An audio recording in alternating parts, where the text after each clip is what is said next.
National Institute of Naturopathy, Pune.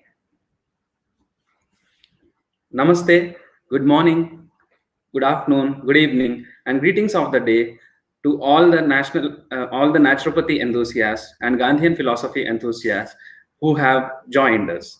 National Institute of Naturopathy Pune welcomes all of us to this wisdom-packed morning through the 48 days webathon that had started on 2nd October, being Gandhi Jayanti, and shall be continuing till November 18th, 2020, being the third Naturopathy Day.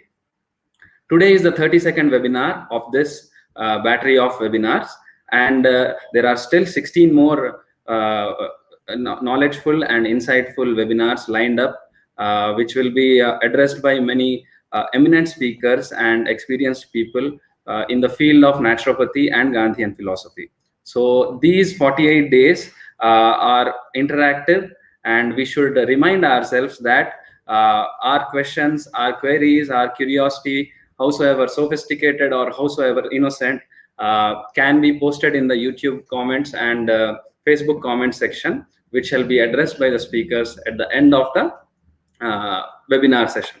So saying that, now as every day we start our session with Gandhian prayer, but today we shall be having the privilege of attending the prayer with the speakers. So when the speakers come, we will be joining in the Gandhian prayer of today with them. So now we shall be moving forward to Gandhi Katha. That is, every day Dr. K. Satyalakshmi, Director of National Institute of Naturopathy, Pune, shares with us small anecdotes from Gandhiji's life, with which we can learn some moral values, sometimes some scientific values, and sometimes something that helps us in dealing with our health. So today we are eagerly awaiting to listen to today's Gandhi Katha.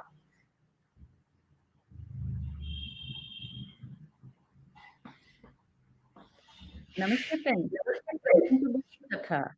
Today we will see an anecdote on Mahatma Gandhi's time sensitivity in the words of Sri Sri Ravi Shankar.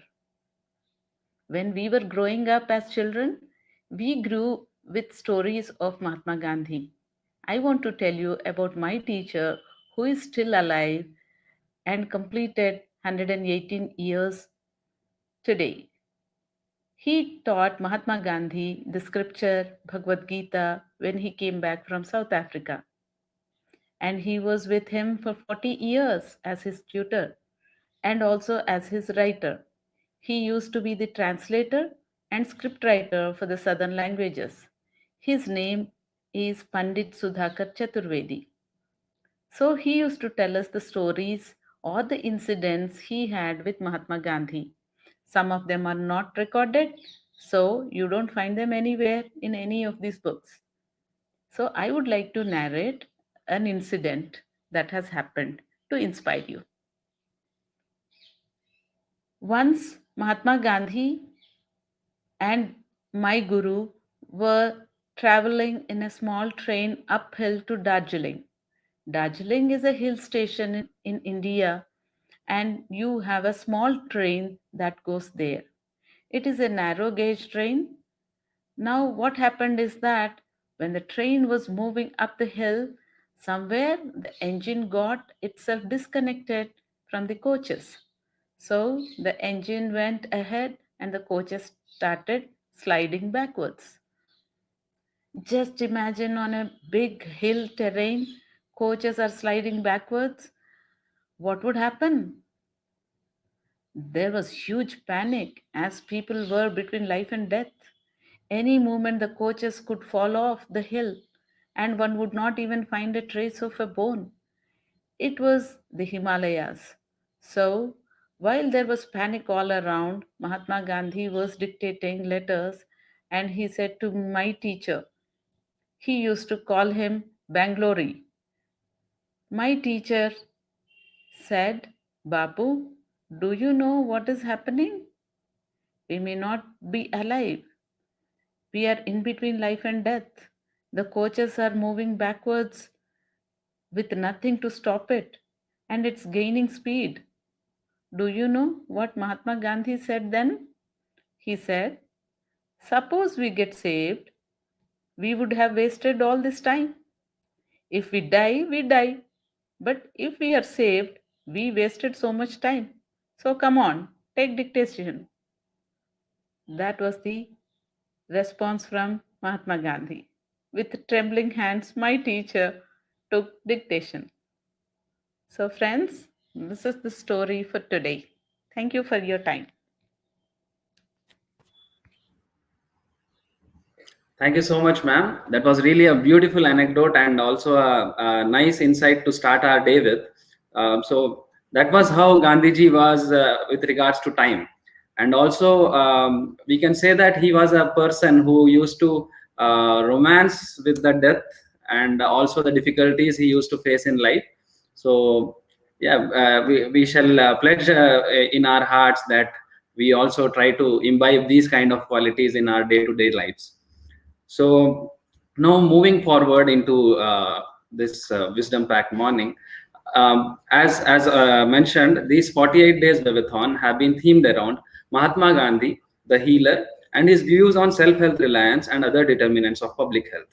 So in that connection, the November 18th, 2020, the third Naturopathy Days theme is nurturing vitality through naturopathy. And naturopathy is a system of medicine that enables us to for a better public health and helps in self-health reliance. In that connection, the theme of this year's naturopathy day, nurturing vitality through naturopathy, Dr. Kajal Gupta, medical officer at National Institute of Naturopathy, Pune, will be enlightening us with today's aspect that contributes to our body's vitality. Thank you so much, Tanmay. So, as you already told, the theme of this year Naturopathy Day is nurturing vitality through naturopathy. So, National Institute of Naturopathy have come up with themes of every individual month. So, we have been discussing about different modes and interventions, how we can increase our vitality. So, today we will be talking about the theme of July month 2021, that is sleep, rest, and relaxation. So that's a very like sleep is the, I guess, the most favorite work what we do in the, I mean, like in the whole day for 24 hours. So sleep occurs when our body and brain drops into a unconscious and restorative state. So while we sleep, many of the basic functions of our body alters or suspended, but the major functions of the body like blood circulation will be keep going. So we may not remember most of the part of the sleep, but most like one third of our life we will be spending in that particular state. That's sleep. So sleep can do remarkable things for us. It allows our body to rest and to perform some essential maintenance of our hormones, of our immune system, of our memory, and other critical functions. So if we are not getting enough sleep in a day, so it has adverse effects on all the mentioned functions or on other areas. So now the question is, how do we know that whether we are getting a proper sleep or not, or whether the good amount of sleep is there or not? So when we wake up in morning and we feel rested, it means that we have had enough sleep. So in general, adults should be having the sleep of around 7 to 8 hours in a day. And for kids, it should be 9 to 13 hours. And for infants, it should be for 12 to 15 hours in a whole day. So our body has always uh, a way to tell us that it needs something. It always gives a signal that it is in need. So over the course of the day, when we like keep doing our physical and the mental work, our body builds up the sleep pressure.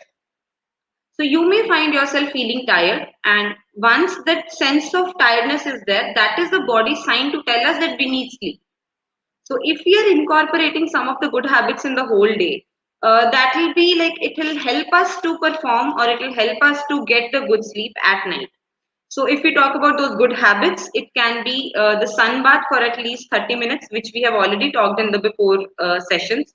Then avoid nicotine or caffeine before you go to the sleep. Try to get your workout done at least before 2 to 3 hours before your bedtime. Stay away from the heavy meals once, like if you're going at bed around 9, so make sure that you're having your food from 6 to 7 in between, and have lots of water within a few hours of your bedtime. So if you are incorporating these good habits, it will help to increase the quality of a sleep in your daily life. So I'll end my today's discussion about sleep and rest here. So tomorrow we will be talking about the theme of August month, that is environment. So please stay tuned with us. Thank you. Thank you so much, Kajal, ma'am. So that's really nice of you that and National Institute of Naturopathy Pune that these aspects regarding how to increase and better the vitality of one's body are being communicated. So in especially in the light of it's just 2 months to New Year's, and we'll be entering into 2021 with a really breath of relief, and listening to all these aspects that increase our health. We can look forward to many New Year resolutions, nice sustainable New Year resolutions. So yeah, that's really beautiful of thinking that this communication is necessary. So now the main portion of today's morning we have arrived at, and we have three speakers with us, Sandhya Banda ji and Hailey Abbey and Zachary Abbey, who have joined us from Washington, United States of America. So due to the time difference, we had done a pre-record, and that will be webcasted today. So in light of the interaction with the for the sake of interaction with the speakers, if the viewers want to, we are providing you with the email IDs of the speakers. So they'll be shared on the screen.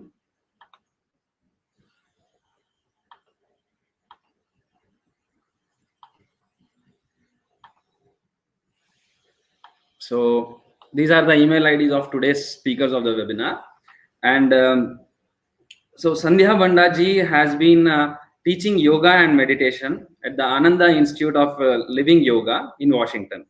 She is a registered yoga trainer, 500-hour certified yoga teacher, and certified meditation teacher. Previously, Ms. Banda used to practice law in India, and she had her private practice in USA. Ms. Banda's initial yoga training was done at naturopathy clinic in her hometown during her younger days. She gained interest in naturopathy and supports sustainable agricultural practices and healthy natural foods, since both are significant to healthy lives and communities.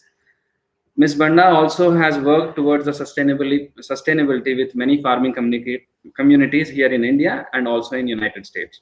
Also, apart from that, National Institute of Naturopathy Pune is proud to be reminded that Ms. Sandhya Banda is also one of the Gandhian fellows that had gone through the 6 months fellowship in Gandhian philosophy program, wherein she had done an audiovisual dissertation, a short film with the topic as Gandhian perspectives on farming. And all of us are encouraged to watch the short film on YouTube. It is available on YouTube. So now the next speakers are Hailey and Zachary Abbey. They are a wife and husband team of farmers at the Ananda Farms, which is a community-owned farm in Camino Island of Washington, USA. They have been managing the farm from the year 2012 and planning and managing the farm grow into the natural farm community and a homestead ashram. It is a no-till natural farm inspired by the teachings of Masanabu Fukuoka, Gandhiji, and Paramahamsa Yogananda. Hailey has studied philosophy, whereas Zach had studied finance. Zach had also worked in corporate finance industry. As for the experiences, we shall be knowing from the speakers themselves how they what was their life like when they were in the normal let's say rat race approach, and how did they come about. So yeah, so now please note down the email IDs, and the speakers await your queries, await our queries, and they have been communicated that we shall be interacting with them over the email IDs. Now we move into the today's enlightening session, that is the webinar.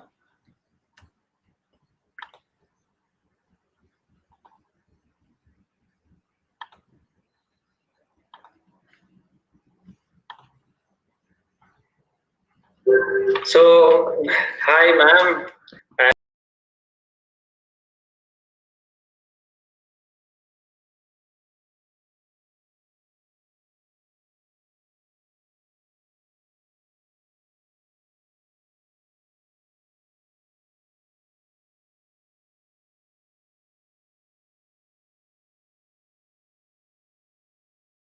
Ma'am, Sandhya Banda.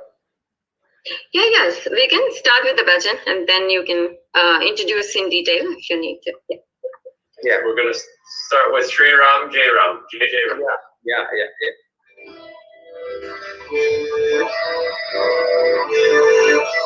Hello. Hello. Hello, Tanmay sir. Please make sure the audio is on. Please reshare.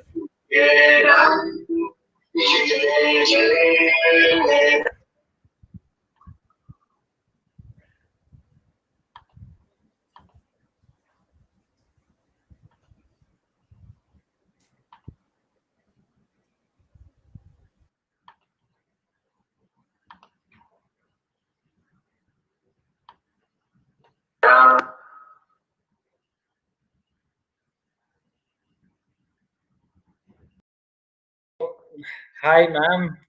And hi, Sandhya, hi, Zach, hi, Hailey. So we'll be starting, I believe we'll be starting today's session with a prayer, right? And thank you so much, ma'am, for coming up with this idea. So, okay. So, yeah. Please instruct us what to do, ma'am. Sandhya, ma'am. Yeah, yes, we can start with the bhajan and then you can introduce in detail if you need to. Yeah. Yeah. We're going to start with Sri Ram, Jai Ram, Jai Jai Ram. Yeah.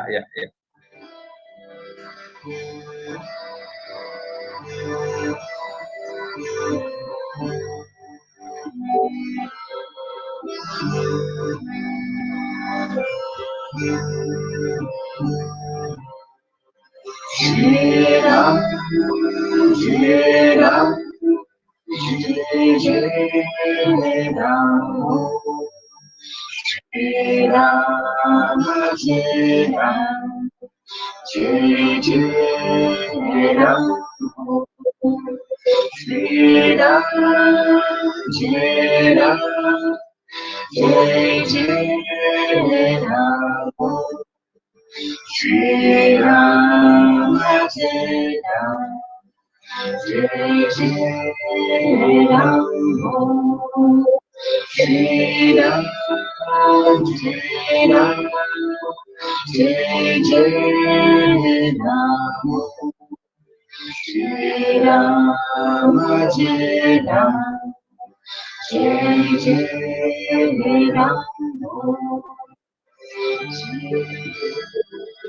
Jai Ram, Jai Jai Ram. Shri Ram, Jai Ram, Jai Jai Ram. Shri Ram, Jai Ram, Jai Jai Ram. Shri Ram, Jai Ram, Jai Jai Ram. Shri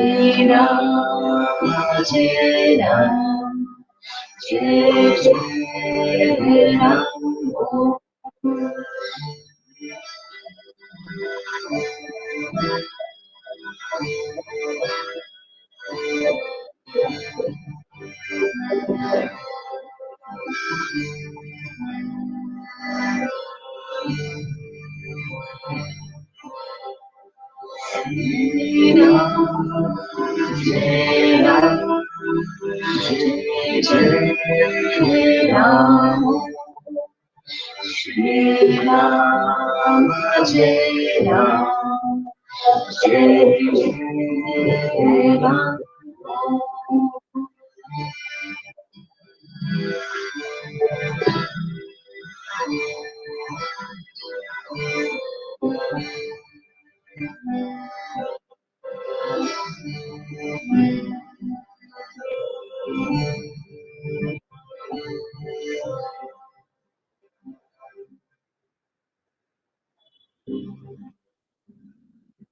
Om Shri Ram, Jai Ram, Jai Jai Ram. Victory to God, victory to the light.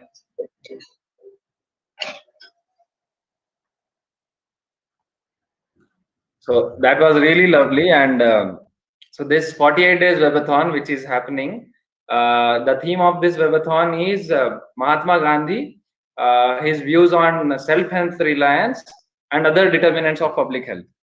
The prayer just with which we started, it has Ramanama in it. And Gandhiji had put so much of emphasis on Ramanama. He said it is the infallible cure, which is beyond physician, beyond medicine and all. So that was a really lovely way of starting it, and coincidentally it just panned out that way. So yes, ma'am, that's really nice, and thank you so much, Zach and Hailey, for such a wonderful melodious prayer. And so we shall be talking today about a very basic thing, a very basic and a very ancient and important thing that has been being done by human beings as the whole time when the human beings have existed. We have been doing that. So, and it is agriculture. So in that, especially agriculture, as we know, like the common people, whatever we know that agriculture is one thing that a certain sect of the society called as farmers only do that. Okay. And it is more of a profession rather than a lifestyle. That is what commoners believe. And then it is through that some of the business oriented activities happen and other allied activities happen. So the perception of a commoner is limited to that place. And in that light, so today we have fabulous people, all of you with us, and so where we'll be talking about community supported agriculture. So the first question, like having said that agriculture has been the ancient and very basic and important thing we have been doing, Zach and Hailey, this question is to you. What would you say are the differences between the so-called agriculture's perception by a common man, the so-called cliched aspect of agriculture, and community supported agriculture? You want me to start? Well, I think some of the introductory comments that you were already tuned into were very important, because I think when I was growing up and kind of deciding what I wanted to do with my life, it never occurred to me to want to be a farmer for some of the reasons you alluded to, because farming has become more of a business, and it's become something that's not necessarily coming from our hearts anymore. We're doing it to make money and to control the nature and to control the planet and to get what we want. And I think for a lot of us, we're not really drawn to that. And that might be one reason, for example, here in America, less than 1% of the population now farms. And, you know, we have a strong agrarian history in our short history, which is that even 100 years ago, almost 90% of the population had some integration with an agrarian lifestyle. And now we're at less than 1%. So that's a pretty drastic shift. But I think what we start to realize is that if we look at the world and what we're doing with our time and our energy and our resources, we may not have it right. We may not be spending our time in the highest way. And certainly for both Hailey and myself, we started to come to a realization that as we started to let the things of the world fall away from our lives and arrive at what is actually true, and ask ourselves what is actually real, we arrived back at a place of, well, our relationship to nature is timeless. That's eternal. It doesn't matter what age or what culture we incarnate in on this planet.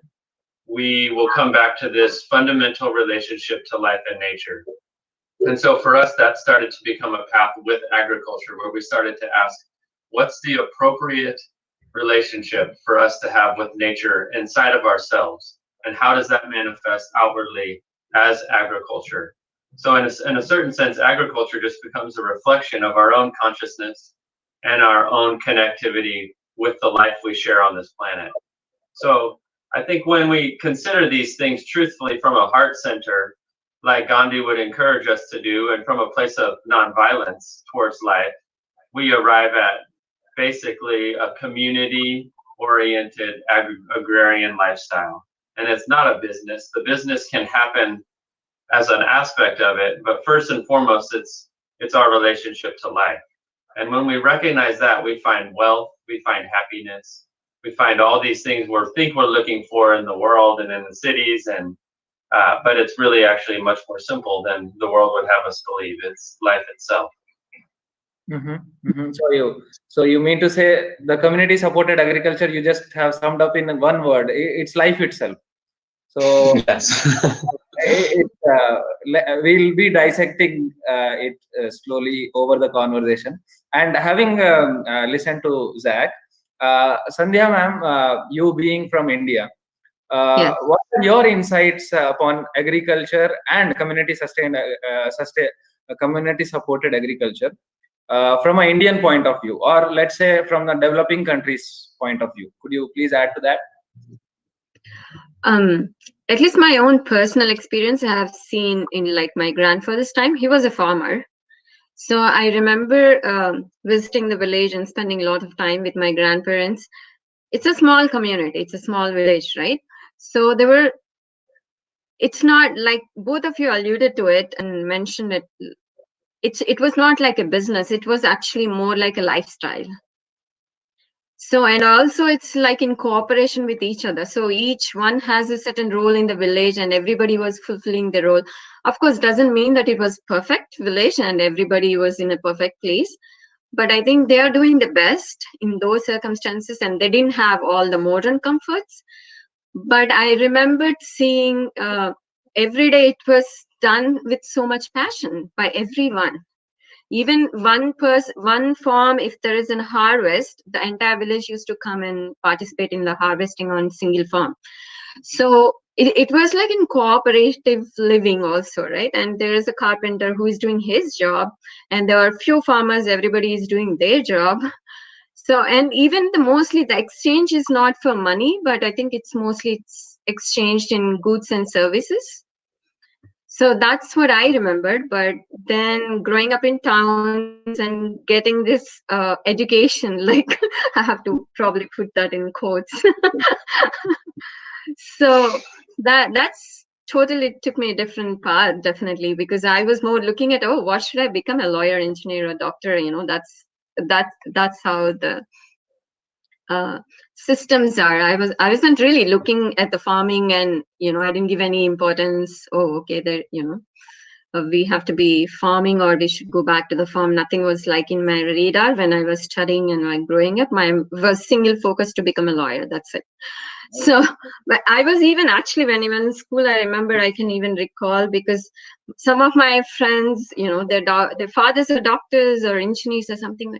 I used to think, oh, maybe, I should have, in my family, somebody a doctor, somebody an engineer, because we originally come from a farmer's background. So I was looking at the different, I guess, pyramid or heights, to thinking that, oh, there is something, the green grass is greener on the other side, right? So I was thinking to see maybe, it's on the other side. So I have to look and go about it. But I think very, within a short time, I did realize that the food is really important part of our lives and how we grow and how we eat. And that's really important. So when I moved to US also, it was, I think, when I went to the grocery stores, when I looked the vegetables, they were looking so big and so shiny. It was a big shock for me, which I never seen in India. India, we have the vegetables in all shapes and it was dirty and it was, so that was actually definitely, I mean, like I didn't know the words or terminology or the knowledge about it, what's happening, but I felt something is wrong the way all these. So I started looking in a little bit deeper, and then but there was not even like organic concept at that time. I think it's slowly beginning. This was like 20 years back. So even major grocery stores didn't have a separate section for carrying organic section or natural produce or anything. So I used to read on milk cartons, like where it's coming from, who is growing. But that's a lot of research. It used to take a lot of time. I really didn't do much, but I tried to do a little bit whatever in wherever I'm in the place. But I also started a farm when I moved to India in between. So I have a small 3-acre farm, which is a natural farm, which we didn't do, except which we didn't use any chemicals or. So it's left to the nature, literally. So that's my story with the farming a little bit. So in India and abroad, both Yeah. places, right? Yeah. Yeah. Initially, yes, that's my, yeah. Yeah. And Hailey, could you just state your views on this? Like, as Sandhya ji had just mentioned, that when she was in India, back when she was a child, she had seen another kind of vegetables, and when she came to the United States, she saw some different kind of. Now, the kind of vegetables that Madam had seen in US, it's now all over the world. Okay, the same kind of vegetables we even see in today's supermarkets, and you'll be I don't know, you might be astonished, because there is a very a village nearby, and I was just shocked to see a DMart over there. Okay, it's a pure village. Oh, DMart is one of the top grocery stores in India. It is the top grocery stores, and it's a village. Just opposite to DMart, you will find many what do we say, fields. So Hailey, could you just state your views on this kind of scenario that has happened? Why has it happened, and what do you feel about it? Yeah, sure. I was thinking as she was talking about that, just how my experience was actually the reverse, where I grew up with those shiny, perfect vegetables. And, in our culture, that's just what we're used to seeing. That's what things look like. And we see when people come to the markets and look at our produce, that's really what they've just been trained to look for. And it takes a special person who is willing to take something with a blemish, because it's just not what we've, experienced or held up as what it should be like. But it's so interesting. I know that I find oftentimes we do a farmer's market on a Sunday, and then after that we'll sometimes go to our local food co-op where they have, all organically grown produce, and even just the difference of the feeling of the produce that you find at the farmer's market that a farmer brought directly, that they just harvested, to organically grown, a cooperative model in the grocery store. Just the feeling of it is so different, and just that, you feel that direct connection that somebody has with the earth and with the life. And and then it's just like you feel that it's passed through too many hands, and it's like its power has become diluted, even though it's a great option. It's just the closer we can have that connection to the life itself, and to the earth, and to our food, and to our growers, it's just so much more powerful. And it is really interesting to see that, with globalization, that just the easy, business trend is just taking over, where you're seeing it even in these little villages, just this generic grocery store. We're really moving away from where we should be going. But I think at the same time, it's like it's easier to see that. But there are small examples of people actually refinding their connection. And that's what it's been like for us, as we, started with virtually none, just as a product of our culture. And now it's like we feel like we're living so close to the earth, and are becoming more natural as the years go by.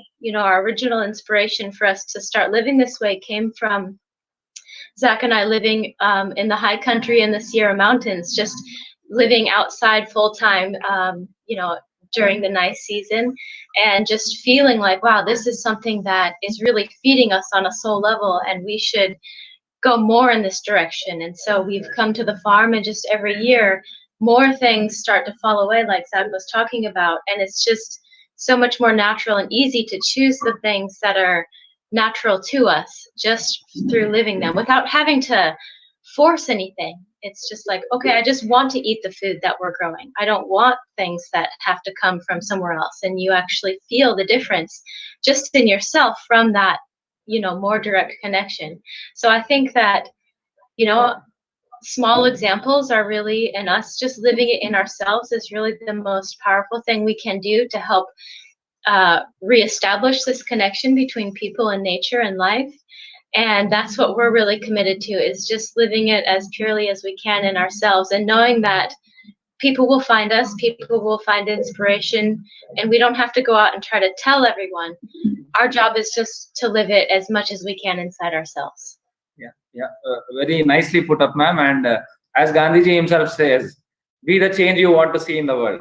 Rather than creating a very, taking up a humongous task of, let's say, I'm going to change the world, it's more easier and more practical to just live by our ideals, live the lifestyle.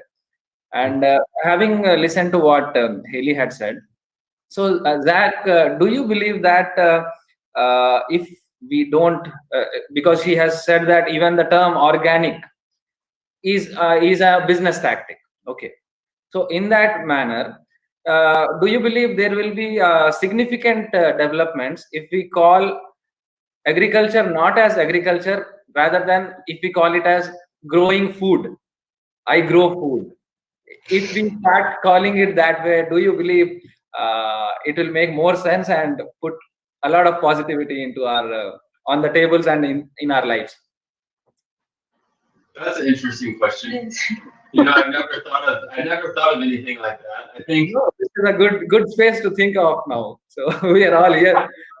I think that probably the language will continue to evolve, and as soon as new words are able to kind of fill a vacuum and a need to explain something, someone else will take over the word and it will change again. And so the important part will always just be the essence of what's happening, regardless of what we call it. I think in America, the word natural has lost a lot of meaning, because if you read a package and it says natural flavors, you are actually worried about those flavors because they're probably not natural. But for what we describe, we always still use the word natural farming, because I'm not willing to let go of that word yet, because we need to actually realize what nature and what natural is. So in that sense, I think that just the essence and the heart of what we're doing is always going to be the most important, and the words and language we use will evolve as it's needed. But I could see very much the word organic won't mean anything in our particular area. Within the next 10 years, it will mean less and less. And so then there'll need to be new words. People often ask us at the farmer's market, are you organic? And I always respond, we're beyond organic. And then some people will just drop their jaws and think, what audacity. And then I explain to them why we're beyond organic, and that we're a community farm and we're a garden farm. And people have trouble even processing that that's possible at this point, because farming has moved so far from that. But I think, I'm not afraid to shock people and tell them we're far beyond organic. And we need to make that delineation and not just call ourselves organic because that's the word that's popular. I don't care about that. I want people to understand in themselves what the difference is. So that might have answered a little bit of the question, but yeah. As we go through the talk, probably it will get cleared up. And so as Zach said, ma'am, Sandhya ji, that the people who come to buy vegetables to him, they just are astonished when he says that they are beyond organic. Okay, so in that connection, ma'am, like what do you have to say to the developing countries, which are like as in India, Sikkim is a state which is tagged as the organic state, 100% organic state. So what kind of views do you hold upon this kind of development? I think there are a few things. Like Zach, I was very skeptical about the word organic, even when 20 years when I started looking into the issue and because then I realized when you say organic, it's a legal definition. It's not, it's a natural. So it's not organic in the sense of people have been using it, but there is a system which defines what is organic legally. So many of the firms, especially in US, they are business firms, so they So to accommodate them, I think that's how the legal definitions are framed in. So organic means you still be using some of the pesticides, some of the chemicals and fertilizers, but still it can be called organic. It's not really natural or grown in harmony with the nature. In India, I mean, like until I was growing up, I think even until I was a teenager, or even at least until my grandfather was alive, I remember, especially in that village where we had farms and my grandfather was a farmer, there was no use of chemicals and fertilizers. This was even in 70s in India. They might be, I think they just started using it in India in general. But I think since our village was one of the remote, we didn't have even the bus access. Probably we are fortunate.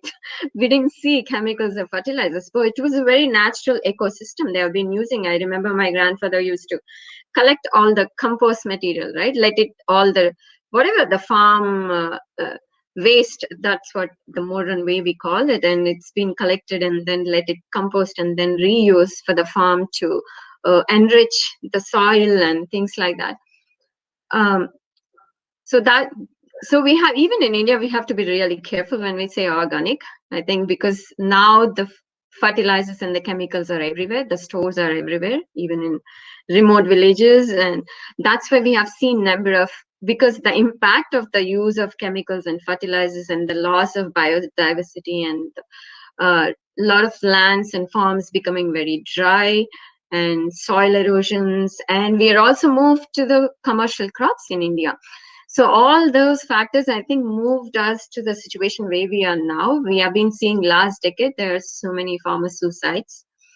I think we also have to remember that in India, it's still, I think even one of the speakers on NIN Webdan mentioned 68% are still in rural farming society.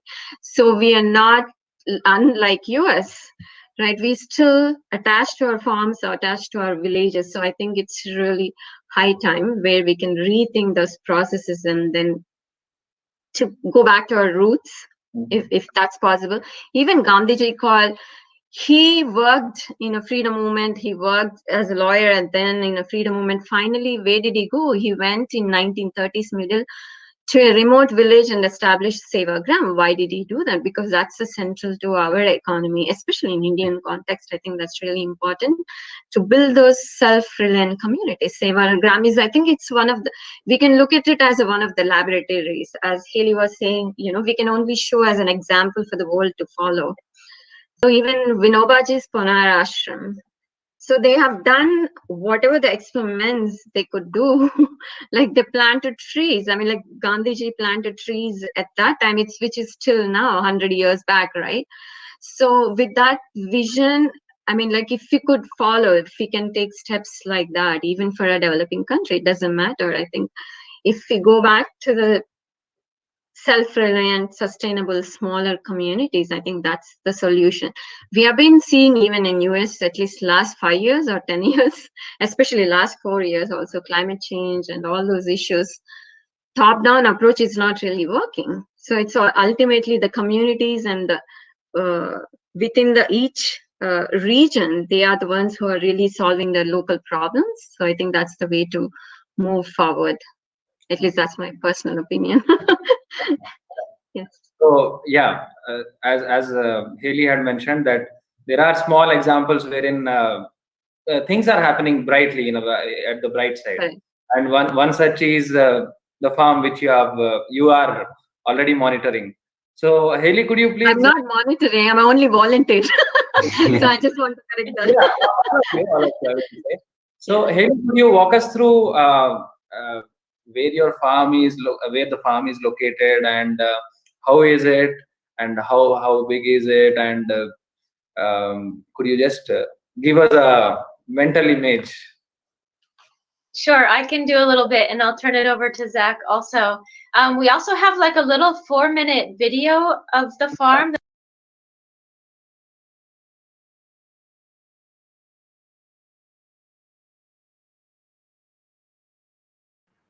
So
share with you that maybe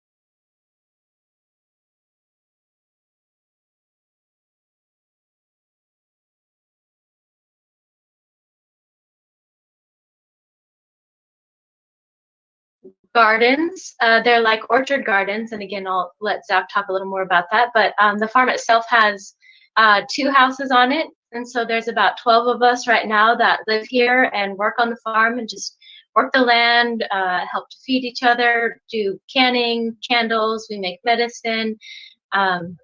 We just try to cover all the basics.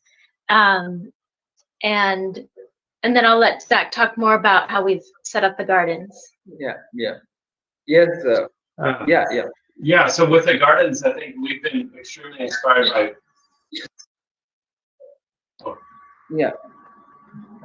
Fukuoka. I'm sure you guys have heard of the book One Straw Revolution. And that was really the farming manifesto that we found and made us want to be farmers.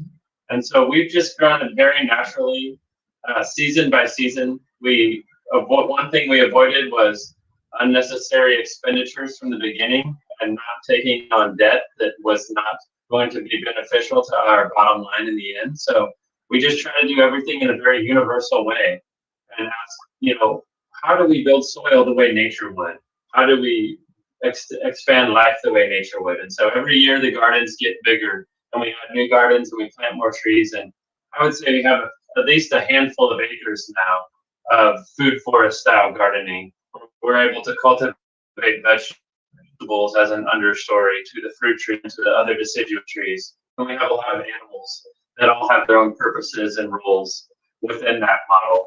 So it's always evolving, and it's very fun is the most amazing thing, because it's always new, because life is always changing.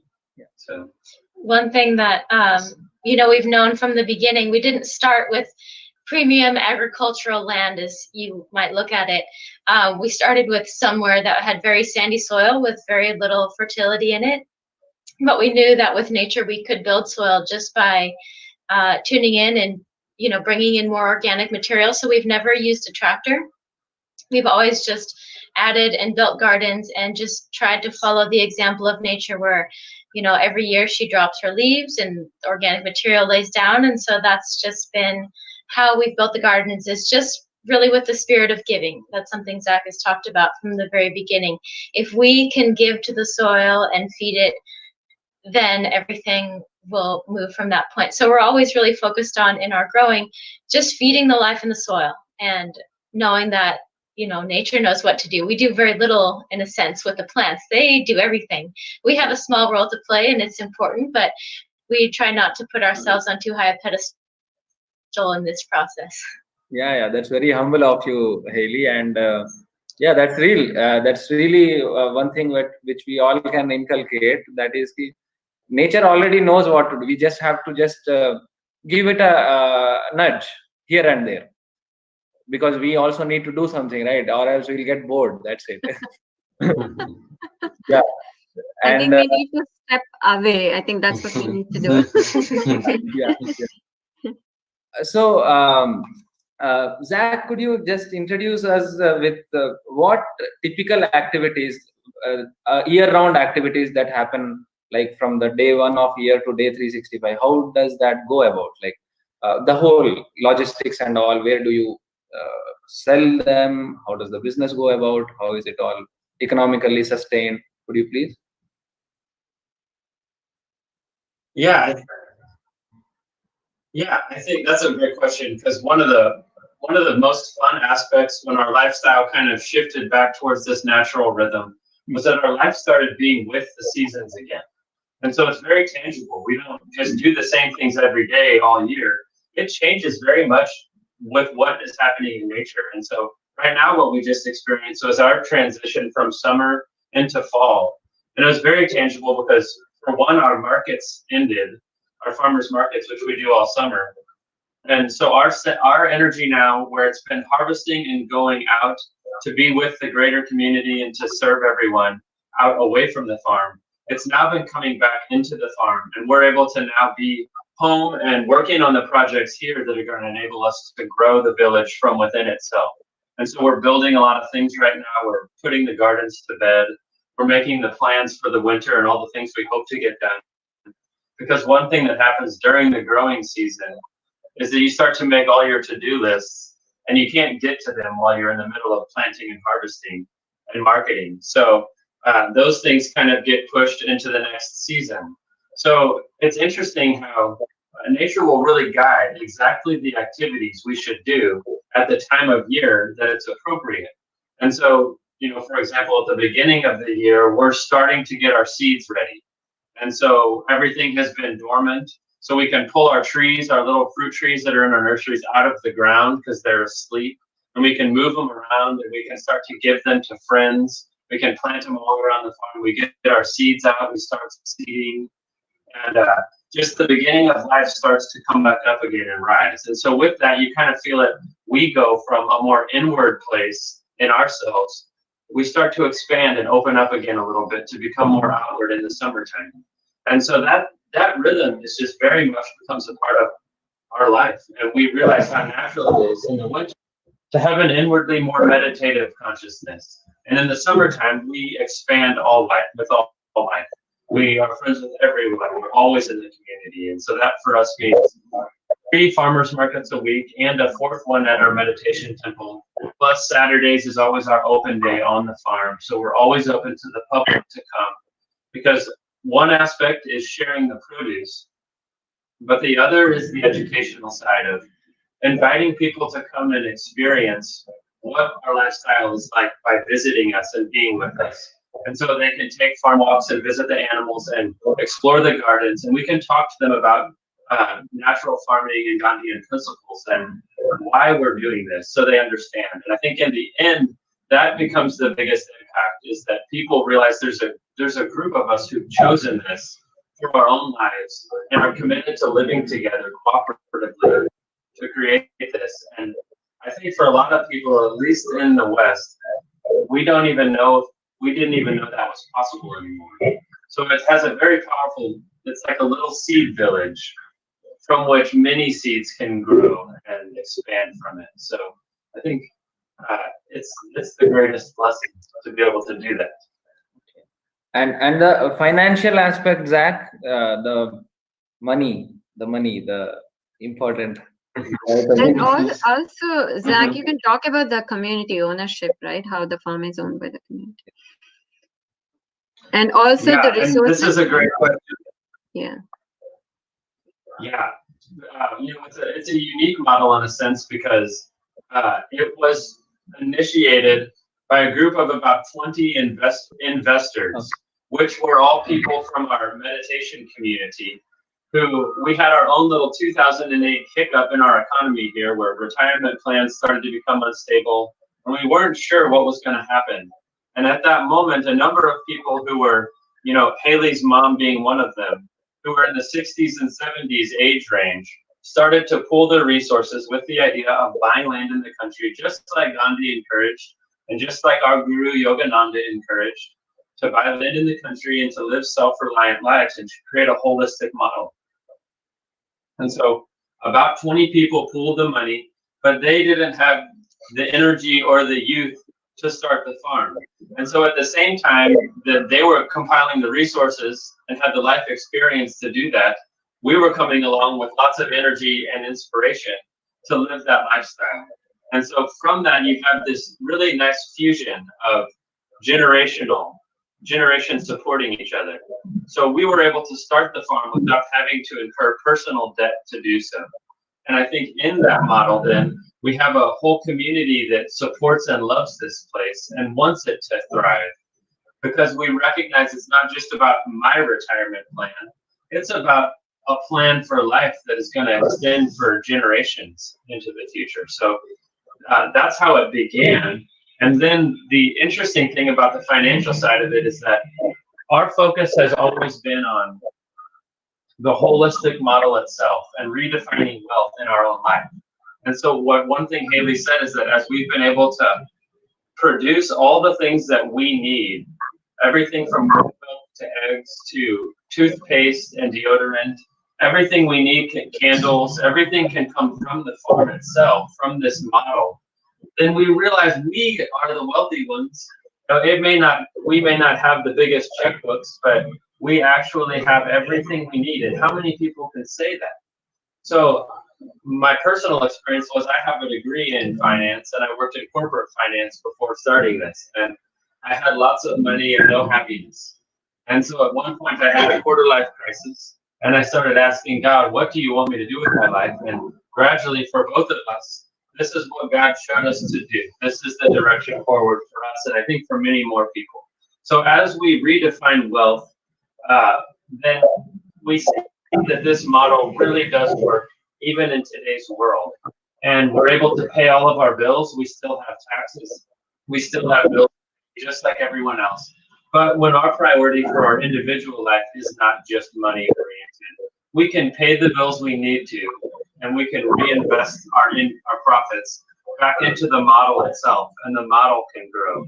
And we can have a school, and we can do all the other little things that a village would do from within itself. And just like we try to keep the farm, and the life itself really diverse, just our financial income. It's like we're doing produce, we're making different products, we're hosting events. It's really, and we're having a nursery. That's a big one that's new for us. And it kind of changes every year. I mean, we have stability in all of those areas, but it changes and shifts so that when things happen like this year with COVID, when our event income went way down, we had our nursery to kind of make up for it.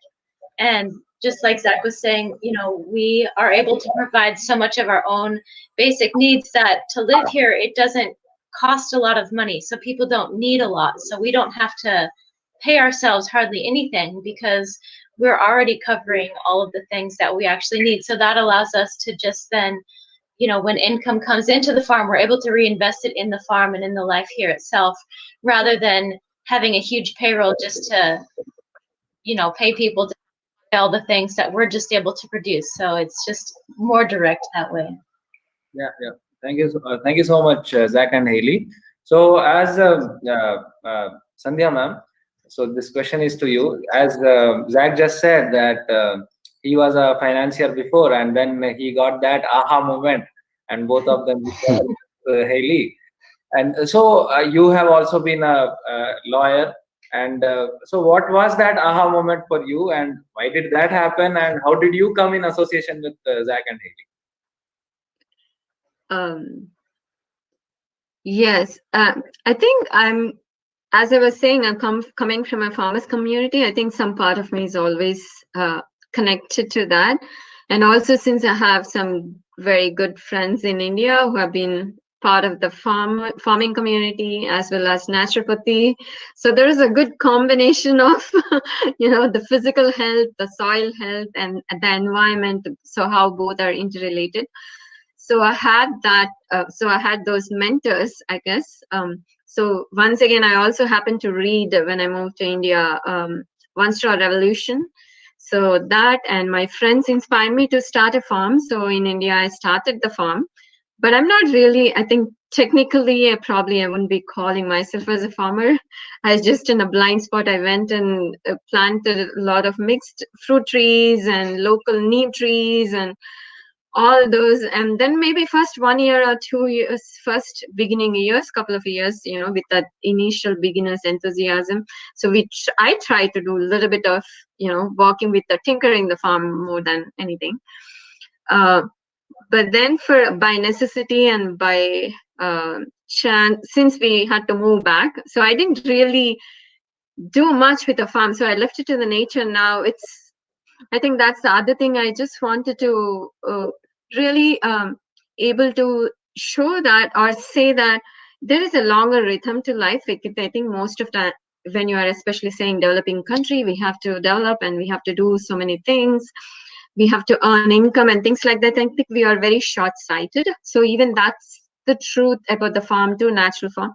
So when I started my own farm personally, I was under so much pressure because in the initial couple of years, people were talking, why? Because in India, we used, especially during last 10 years back, or even now, many of the farms, or even here, we have a monocrop culture, right? So if we want to have a farm, then we have to 100 mango trees, we have to plant and then get mangoes and then sell them and make money. So that was the approach. And then I had this 2 rows of mangoes, 2 rows of custard apple, 2 rows of something else totally.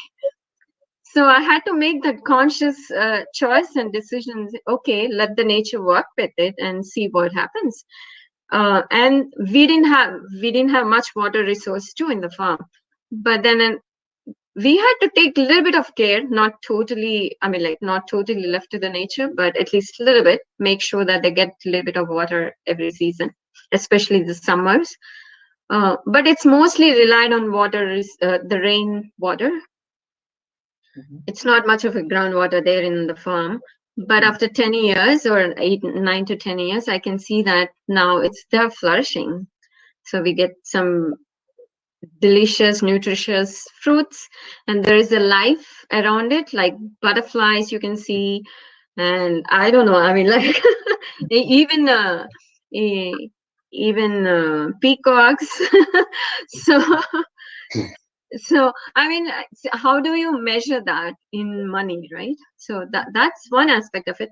And I've seen at Ananda Farm here how it's I moved actually 2012, moved back to US. So we lived here and then moved back to India, and we had that farm and moved back to US. And at the same year, Zach and Hailey were coming together, and the same year the farm was brought. So I started going to yoga and meditation. And so one of the reasons when I moved to India also, I stopped working as a lawyer, because I think my journey is a little bit longer and harder, not like unluckily, not like Zach or Hailey, because mine is like every step I have to say, okay, neti, we have the concept in yogic philosophy, right? Oh, this is not it, this is not it. So I have to figure that out step by step. Okay, what I'm doing, okay, this is not working.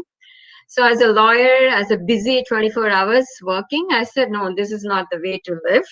So I had to make that decision and said, okay, stop. And then I stopped it.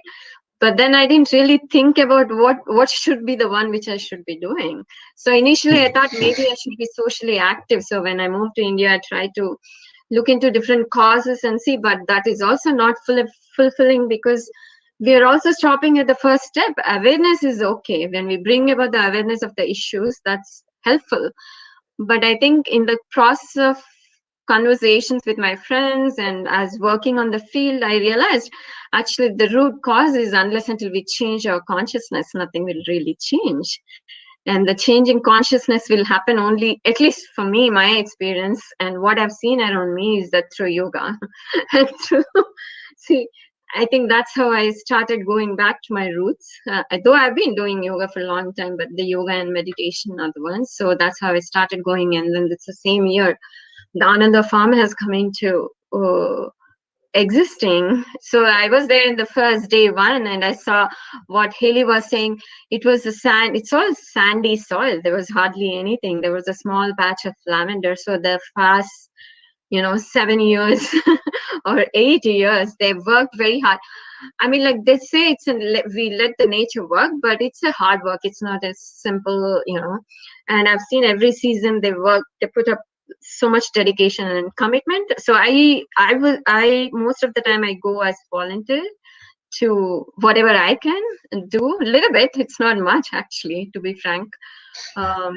And also supporting the farm, because we are also part of the concept called community supported agriculture. So even before the Ananda Farm at Kamano Island started, so within the community, small patches, they were growing vegetables, and they're having prepaid subscriptions from the members who are interested, like me or others in the community. And then we have been paying those subscriptions and buying those boxes for the summer. So that is one model which has been adopted by some communities on and here, even in India, I think there was some people who tried that. So that's another way.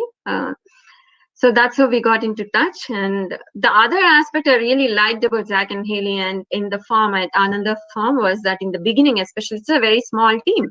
It's not like you have 10 people or 20 people who are working in the farm, but whatever with the resources, whether it's human resources or little money, because it's not like they are investing a lot of money there. The land was bought in, but there was no other extra additional equipments or stuff. So everything, starting from the soil built up to seeds and everything, it started working within the community. So I remember even build up the soil, right? Waste, how, Zach, maybe you can talk about it. How the common resources with the other people who are throwing the stuff which as a waste, and they are bringing them into the farm and using them as a resource and then building the soil.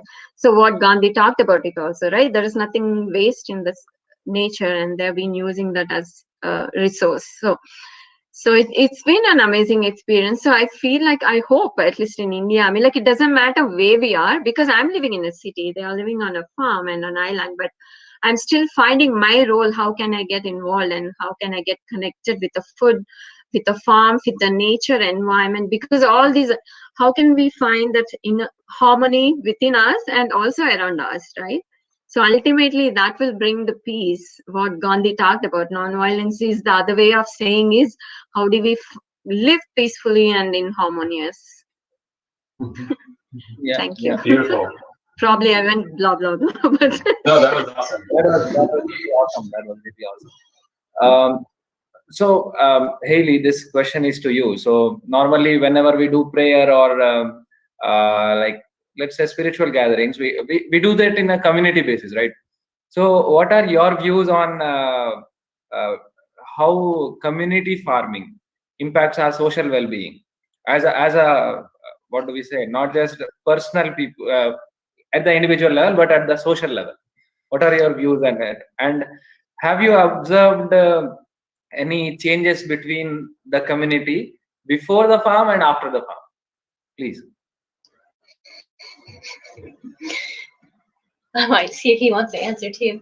Well, I think that, just the farming, and like we talked about from the beginning, what does that even mean? And, even just calling that our connection to life, it just enriches everything. And we just, through that connection to life, we feel more connected to ourselves. And, we're able to, it's just like everything grows, outwardly, yes, of course, but also inside ourselves, when we are able to strengthen those connections to something, in essence, we're really always connected to, but we're just remembering that and feeding that connection and growing closer to it. And so I've seen it with both of us being here. I've seen it with people who come and visit for a single day and suddenly feel peace and joy in themselves. I've seen it with people who move here and live here, people who visit regularly. It's just, there's something very tangible that we're able to connect to that actually comes from within ourselves, and having that natural connection to everything around us, all of it just grows. So I think it's just immensely beneficial to step away from all of the things of the world, the things of our culture that are constantly directing us and guiding us and telling us what we should be doing, what we should be thinking, and just to get back to the essence of life and those pure and simple connections, which are, inherent for all of us. There's a lot of joy in that. Mm-hmm. Mm-hmm. And Zach, can you let us know if any children, like any school children, are involved with your farm, and how do they feel about the whole experience? Because that is important. That's a really excellent question. Actually, for a long time, we've hosted field trips here, and we've always been open to having kids out here, because one of the things you realize very quickly when children come to a place like this is that you don't actually have to explain anything to them. They show up here and they know exactly what to do, and they have so much joy, and they love the animals so much, and they just run around free. So when I saw children behave that way, I realized that they actually could be our teachers, for what we're doing here, and that they really belong here. And so we've often been open to the idea that children would come here to live here. And then this year we had our first family move here. And so we have a 4-year-old that lives at the farm now. And he's just a delight, and he loves the farm. And he's always walking around barefoot, even when it's very cold outside. And we have another baby who's due in January who will also live here.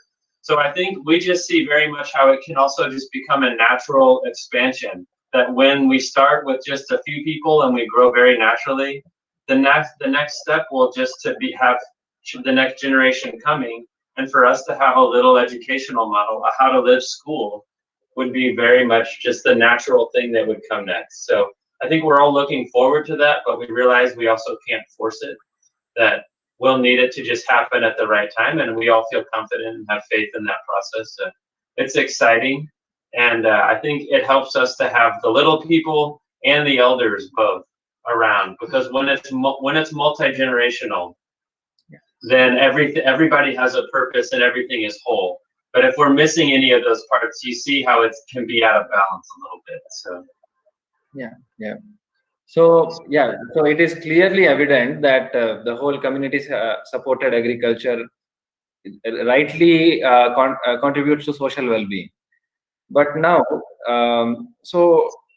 what, according to, like, in the context of developing countries, to you, ma'am, and in the context of developed countries, what do you believe could be the limitations from the policy level, wherein this idea, the concept of CSA, community supported agriculture, is not being implemented? Sandhya ma'am, first you. Yeah, maybe Zach can talk a little bit later about, I think you just ended with that. Maybe you can expand that, like each person on the farm, person or animal, has a dharma. That's what Zach keeps talking about. It's a role play. So I think that's really important.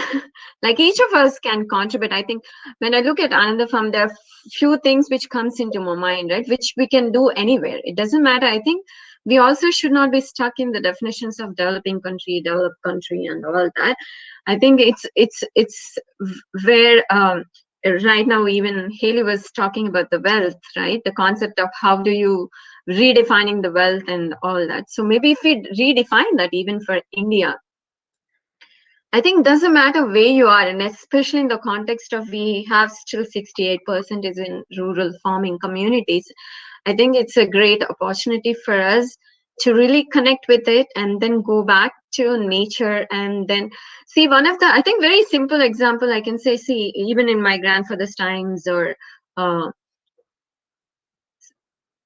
farm doesn't mean that we are just growing rice, right? The farm is, there are a huge number of trees. They're very fully diverse. And maybe there is a small patch or a small lot which has been dedicated to growing crops, but which is also on a rotation basis. So you're not growing the same thing in the same place. But now I think at the policy level, I think what happened was it's a small farms and the single individual farmer, there is so much burden on them. I think it's at the community, at the village level, if people can come together and do that together as a farm, as a responsibility, even the resources. Now, current scenario, I think most of the resources are going out of the village. Nothing is coming inside, right? You are going and buying the fertilizers. You are paying for whatever the water resources. Earlier, it was not the case. I mean, like each one or the village has the water resource, and then everybody has a system to use it. So I think we have to go to the basics. I think a lot of times we have to find a simple solutions for it looks like very complex and bigger problems, but I think just go back to what Gandhi talked about, it create a smaller communities. And some of the attitudes I think we have to develop and look at it is like creativity, cooperation, collaboration, contribution. So I think all those, even NIN has been doing last 1 month, right? Without those, nothing would have been happening. Like, it's the same principles, even to frame how we look at the agriculture and the farming. I think we have to plant more trees even within our own farms that can be self-sustaining, even at an individual farmer level. So there are few approaches and models people can think about it. It's not the solutions, but each one, I think I would leave with more questions rather than answers, where everybody can question themselves, like, as I think even Hailey alluded to it, like, are we giving, right? Are we sharing? Are we contributing? And are we exploiting, or are we storing? And how are we really, what kind of choices we are making? And we can even take a small step of adopting a farmer, like, where like we have the concept of having a physician, right, for our health. It's the same way we can have a farmer, like family farmer, like family physician. Instead of that, we can have a family farmer. So in fact, I was using in the presentation too, like, one of the authors, she was saying how the cost of lettuce here in US is like probably $2,000. When we look at the GPI, it's like a gross, when you're GDP, right? When generally that's what people look at it. So when we minus from that the social cost and the environmental cost, so if the real value, so we have to look at that way instead of just saying, okay, how much we have to redefine the economy and GDP and policy level. So like Bhutan has done it, right? It's a happiness index which determines their GDP rather than typical produce what we are producing. So if we are reducing our needs, and simple living is other big concept, even at the farm, on the farms, because I think that's other fundamental and foundational aspect of it, is that living simply. That doesn't mean that we have to live in poverty. I think, especially in coming from India, and a lot of us are in still can be an issue. Poverty can be an issue. We have to be careful how we define that. But simple can be beautiful. That doesn't mean that we have to live in poverty. Yeah. And I'm really glad to let you know that just 2 webinars ago, Dr. Tilkavati had just, addressed this simplicity and well-being, the connection Right. between being simple and well-being. So we had a webinar on that. So thank you so much, ma'am, for answering the question.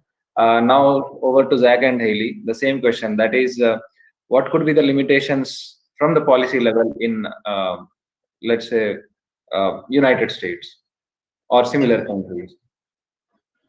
Sandhya said something really nice in there, which was to kind of break down the barriers between any ideas of developed and undeveloped, and for us to just get to the heart of this thing, which is that actually what we all share is much more in common than we realize.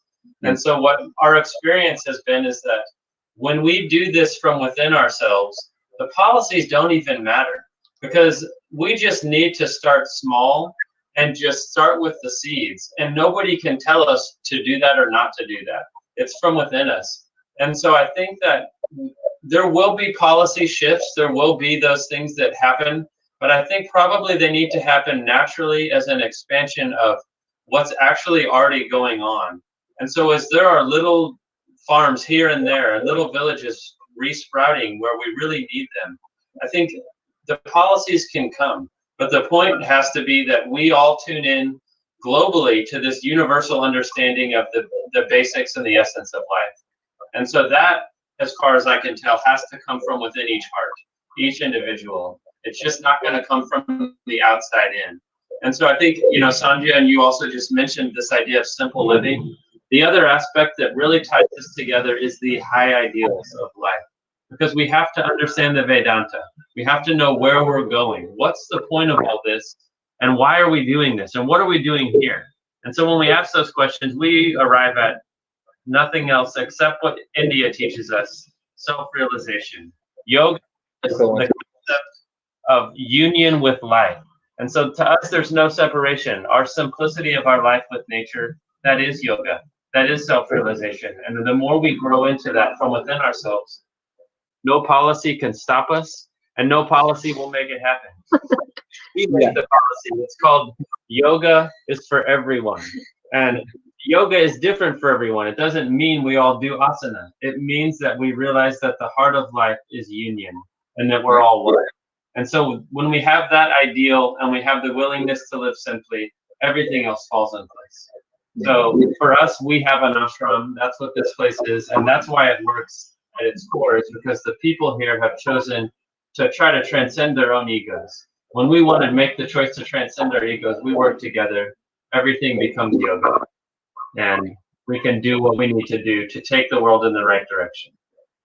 That's really a lovely note, Zach. I mean, it would be nice if you would have had more time to talk over, but that's really insightful. It was really enjoyable, like learning in a fun manner. So it was really nice. Before we end this talk, so we have a parting gift for the three of you, and that is you get a chance to participate in our rapid fire question round. Okay. So that is the gift for you. So we'll start with Zach. Okay. So I'll be asking you. I'll be just uttering a word or a phrase to you, and on the spot, what comes to your mind, you'll have to reply with that. Okay. Okay. Fine. Yeah. Okay. Yeah. So the word for you is medicines. Life. Okay. Now, Sandhya ma'am, to you, yoga. Union, oneness. Oh, great. And Hailey, yours is what do you feel when you hear the word happiness index?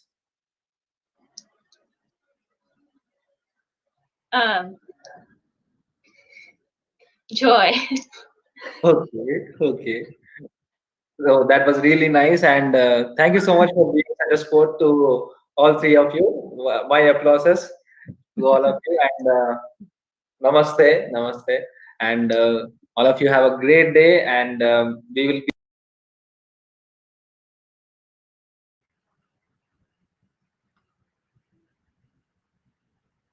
So that was a talk with Sandhya ji, Zach, and Hailey.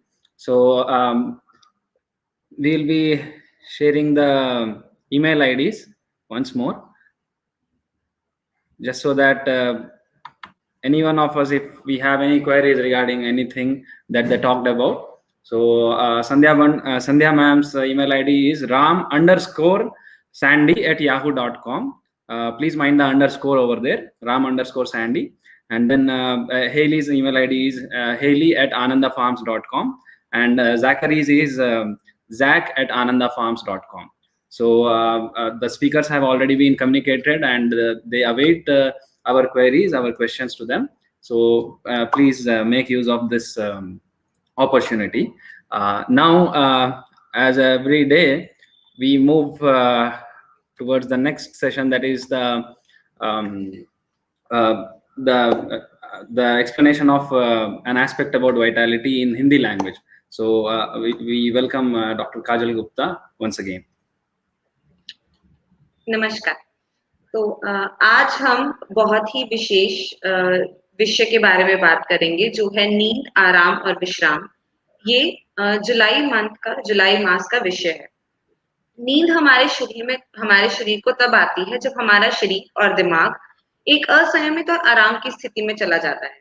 जब हम सोते हैं तो हमारे शरीर के कई मूल कार्य या तो बदल जाते हैं या रुक जाते हैं, जैसे कि देखना, सोचना, बोलना, सुनना, जबकि कई विशेष कार्य जो हैं वो होते रहते हैं, जैसे कि रक्त संचार।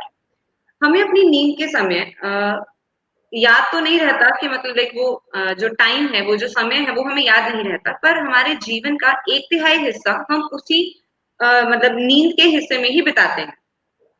नींद हमारे लिए अद्भुत काम कर सकती है। ये हमारे शरीर को आराम देकर हमारी याददाश्त, हार्मोन्स, इम्यून सिस्टम जो कि प्रतिरक्षा प्रणाली जिसको हम बोलते हैं, उनको नियंत्रित करती है।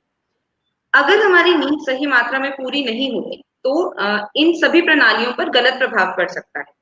तो अब प्रश्न ये है कि हमें कैसे पता चलेगा कि हमें सही मात्रा में नींद मिल रही है या नहीं। जब हम नींद लेकर सुबह उठते हैं और अगर हम अपने आप को आरामदायक और ताजा महसूस करते हैं, उसका मतलब है कि हमें पर्याप्त मात्रा में नींद हमें मिला है। सामान्य तौर पर अगर हम देखें तो एक बालिग व्यक्ति के लिए 7 से 8 घंटों की नींद, बच्चों के लिए 9 से 13 घंटे की नींद और नवजात शिशु के लिए 12 से 15 घंटे की नींद जो है वो आवश्यक है। हमारा शरीर हमसे हमेशा बात करने की तथा अपनी जरूरतों को किसी संकेतों के द्वारा बताने की कोशिश करता है।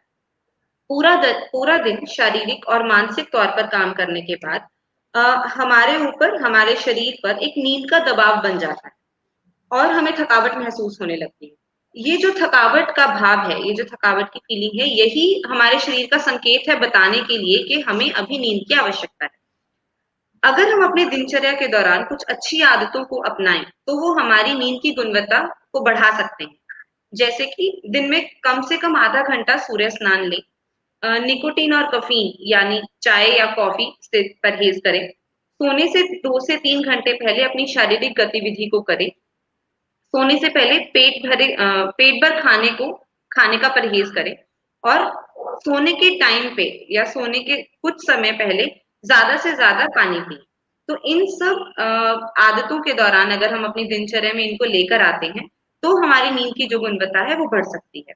तो मैं आज की चर्चा यही समाप्त करती हूँ। कल हम वातावरण के बारे में बात करेंगे, तो कृपया हमारे साथ बने रहें। धन्यवाद। धन्यवाद काजल जी, आपके बहुत ही ज्ञानदायक टिप्पणियों के लिए। This was today's talk and on social well-being through community-supported agriculture. And similarly, tomorrow also there is going to be a very nice talk on the topic Mahatma Gandhi ji, sexuality and sexual health, which shall be addressed by Dr. Hemant Apte ji, who is a very senior and renowned experienced anthropologist. And the conversation will be moderated by Dr. Haindavi Salva, who is the research coordinator here at National Institute of Naturopathy, Pune. So please do meet us. We'll all be together tomorrow again at 11 o'clock in the morning, Indian Standard Time.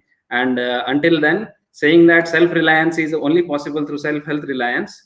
This is Tanmay, the Gandhian Studies Coordinator at National Institute of Naturopathy, Pune, signing off. Have a great day.